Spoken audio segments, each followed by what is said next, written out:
Oke, Assalamualaikum warahmatullahi wabarakatuh. Selamat pagi.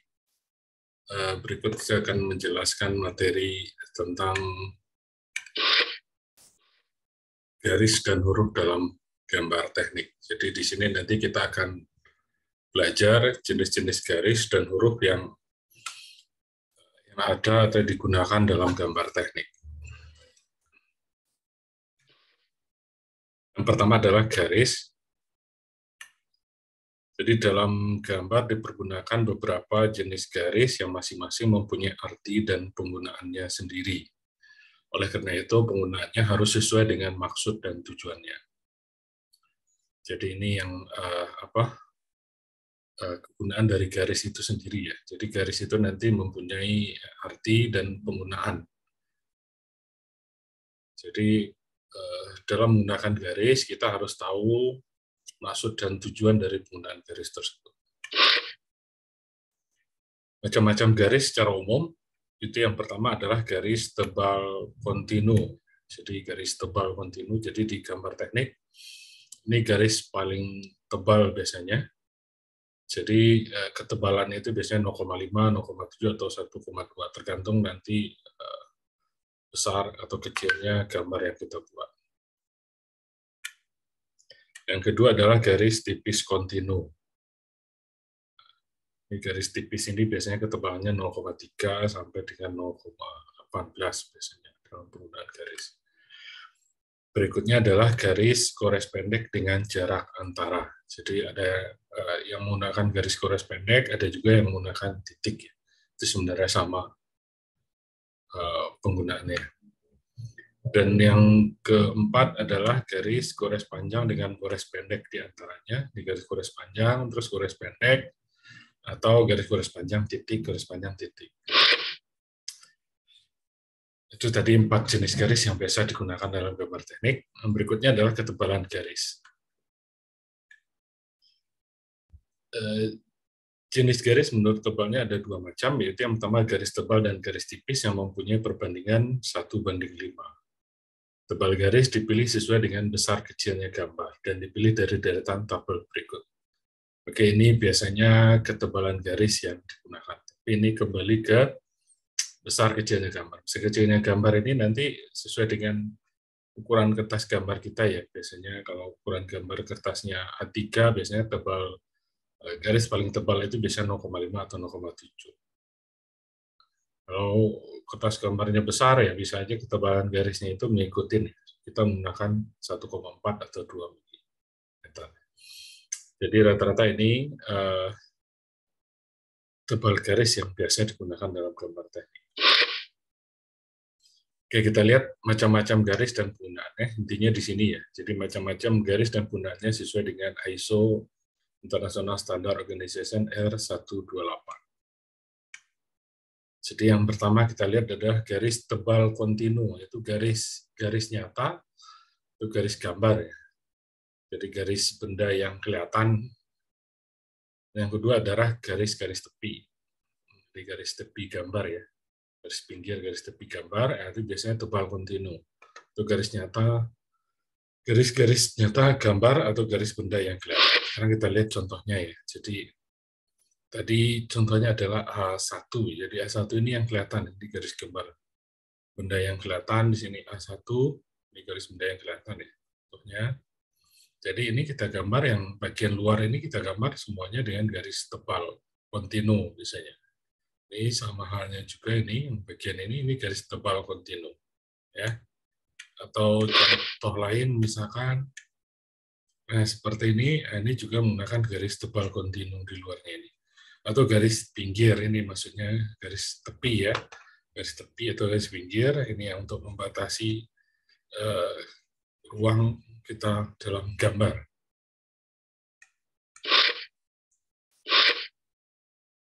Yang berikutnya adalah garis tipis kontinu. Ini paling banyak penggunaannya. Yang pertama adalah garis berpotongan khayal atau imajiner, garis ukur, garis-garis proyeksi atau bantu, garis penunjuk, garis-garis arsir, garis nyata dari penampang yang diputar di tempat, garis sumbu pendek. Ya.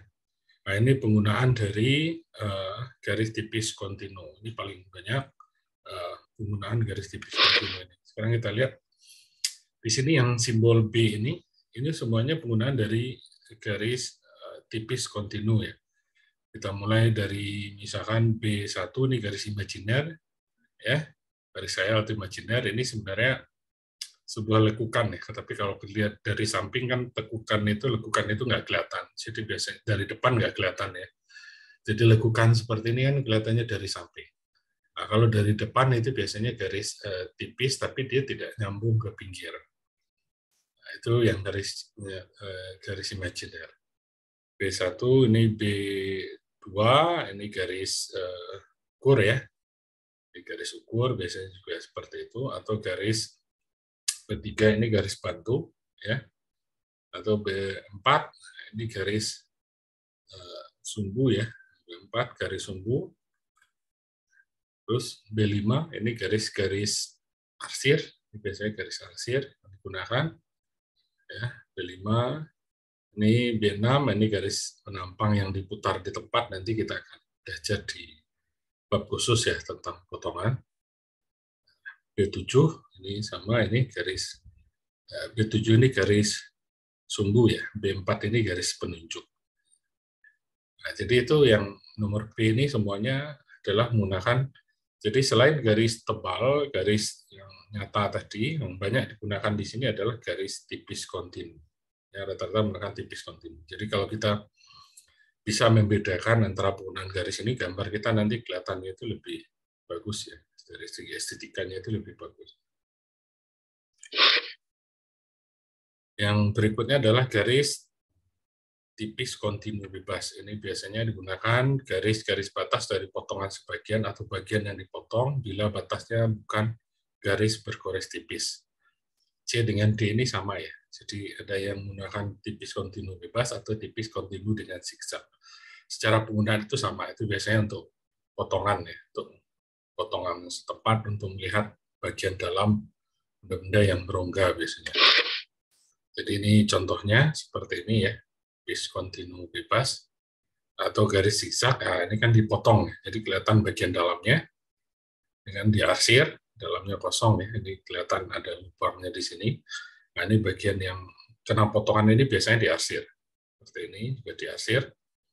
Atau ini tipis kontinu bebas. Jadi kalau ini untuk membatasi ya. Jadi kalau kita biasanya dalam gambar atau benda-benda yang bentuknya simetri, misalkan apa namanya pipa yang panjang gitu kan, dari ujung ke ujung itu sama ya. Jadi kita kadang-kadang nggak harus menggambar pipa itu secara keseluruhan. Jadi bisa kita potong seperti ini.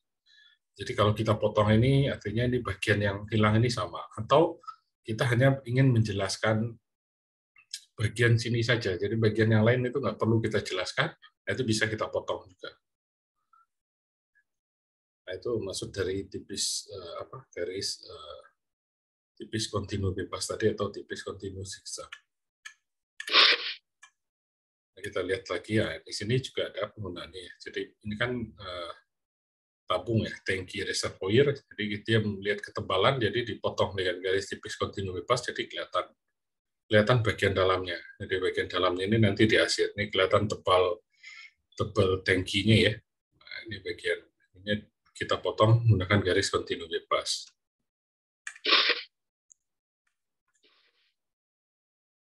Berikutnya adalah garis gores tebal.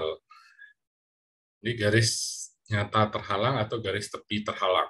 Atau ini E dengan F ini sama ya. Jadi ada yang tebal, ada yang tipis. Jadi ini tergantung nanti apa namanya ukuran kertas gambar yang kita gunakan.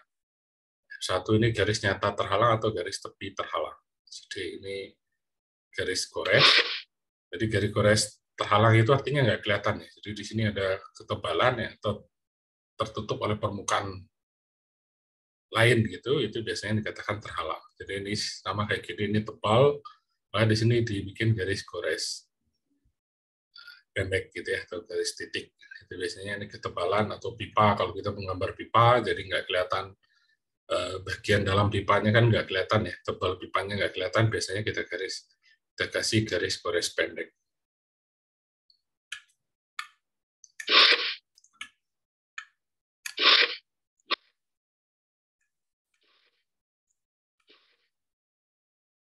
Berikutnya adalah garis bergores tipis. Ini garis sumbu, garis simetri, dan lintasan. Ini yang G ya. Jadi kita lihat fungsinya.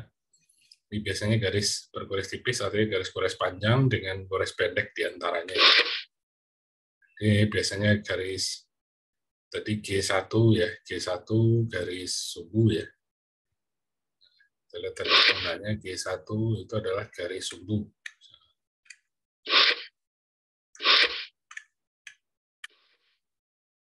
Ini G1 garis sumbu gitu ya. Atau G2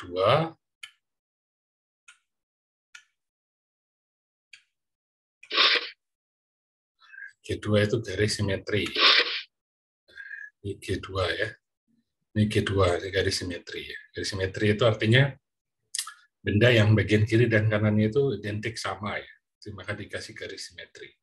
Jika kita gambar kotak persegi panjang itu di tengah itu dikasih, itu bukan garis sumbu sebenarnya, itu adalah garis simetri. Atau lintasan ya. Ketiga adalah G3. G3 ini lintasan ya. Garis sumbu itu ini ya. Garis sumbu itu biasanya untuk benda yang bentuknya lingkaran seperti ini garis sumbu. Seperti ini garis sumbu. G3 ini lintasan, ini lintasan. Lintasan itu pergerakan. Jadi kalau misalkan tuas ini bergerak dari kanan ke kiri, makanya ini pergerakannya ini bikin dengan garis sumbu. Garis gores panjang dengan gores pendek di antaranya.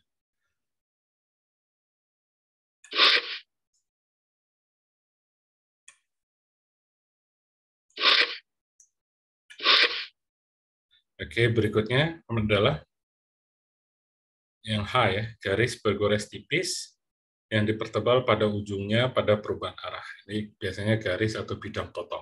Ini teknik pemotongan ya. Jadi ini sebenarnya garis gores panjang dengan titik, cuma di ujungnya ini dipertebal, atau pada perubahan arahnya ini dipertebal.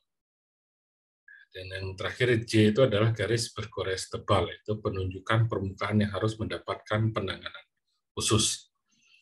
Nah, ini yang pertama kita lihat dulu yang H1 ya, garis atau bidang potong. Yang J ini penunjukan permukaan yang harus mendapat penanganan khusus.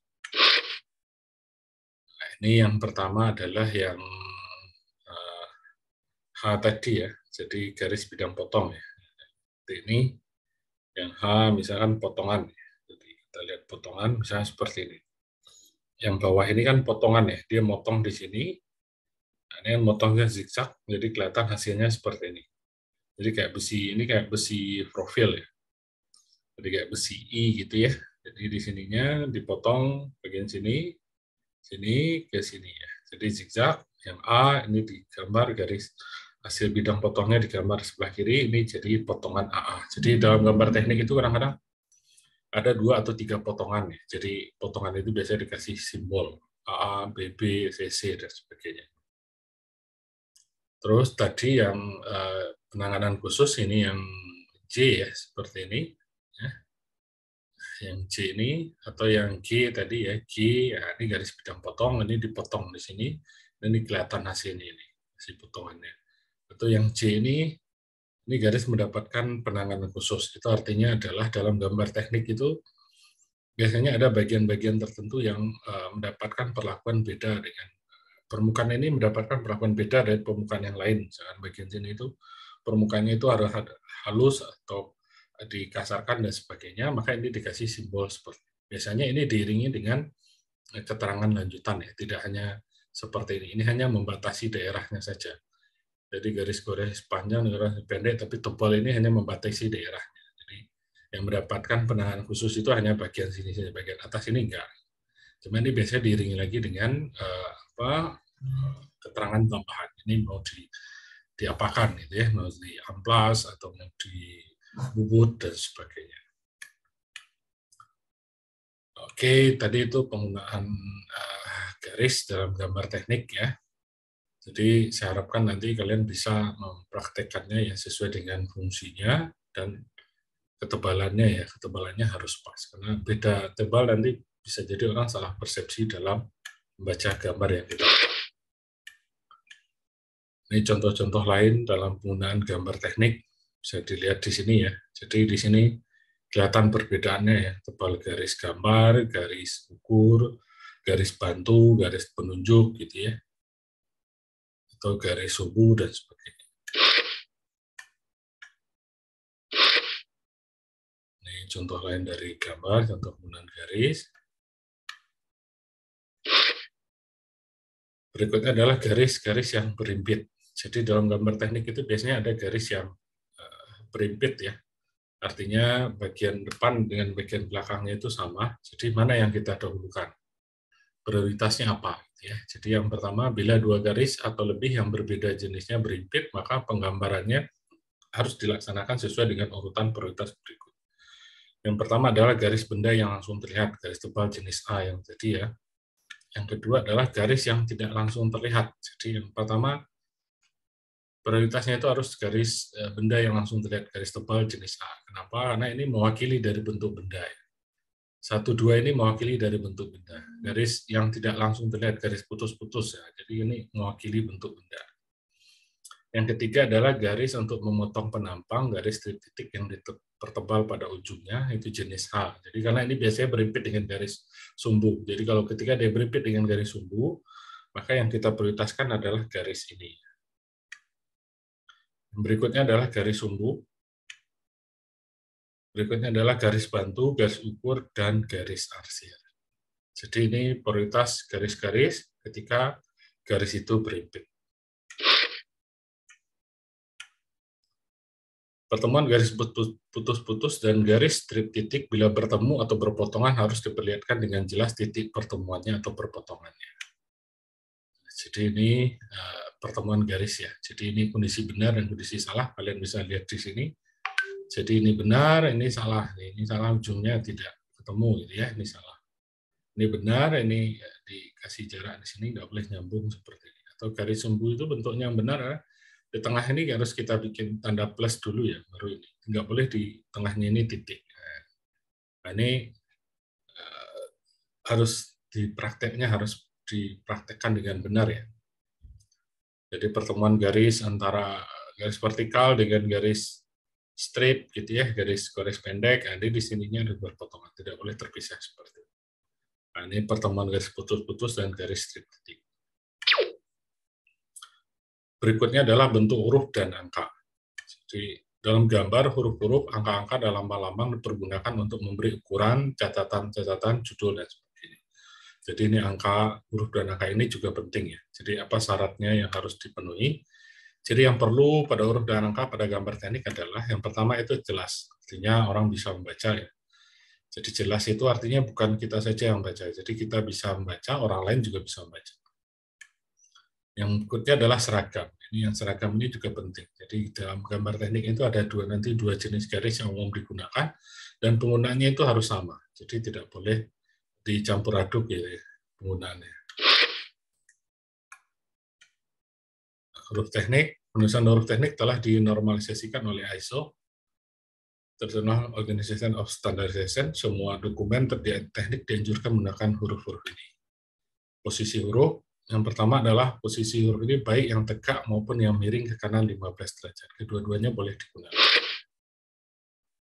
Jadi tadi tegak atau miring ke kanan ya. Jadi hanya dua huruf ya. Jadi huruf tegak atau maupun miring ke kanan. Jadi hanya dua ini. Bentuk huruf, ini bentuk hurufnya, menunjukkan huruf tegak, huruf dan angka tegak. Ini huruf dan angka tegak, bisa lihat bentuknya seperti ini. Ini kalau kalian beli sebenarnya ini ada di merek Rotring ya. Merek Rotring itu dia sudah bentuknya sudah seperti ini. Ininya. Sudah standar ISO ya yang gunakan. Berikutnya adalah penulisan huruf dan angka miring. Ini kalau bentuk miringnya bentuknya seperti ini. Oke. Ini bentuk miringnya, jadi miring ke kanan 15 derajat. Jadi miring huruf 15 derajat. Nah, jadi ini perbandingan huruf yang dianjurkan. Jadi sebenarnya di ISO itu semuanya sudah diatur ya, sedemikian rupa. Jadi tinggi huruf, tebal huruf, jarak antara kata itu ada semua. Jadi kalau kita menggunakan software, ini sebenarnya sudah ada di software ya. Software sudah otomatis mengikuti standar ISO. Tapi kalau kita belajar secara manual, kita cukup yang penting tadi prinsipnya huruf dan angka itu harus jelas dan seragam. Itu aja yang kita pegang untuk penggambaran secara manual. Ini perbandingan huruf tipe A dan tipe B ya. Jadi ada huruf kecil, ya, jarak antara huruf, tebal huruf, jarak antara kata, tinggi huruf, dan sebagainya. Bisa dilihat di sini. Biasanya tinggi huruf yang dianjurkan itu 2,5, 3,5, 5, 7, 10, 14, dan 20 mili. Ini standar ya, standar huruf yang dipergunakan. Ini kembali ke kapan penggunaannya tergantung dengan besar kecilnya gambar yang kita buat. Oke, terima kasih.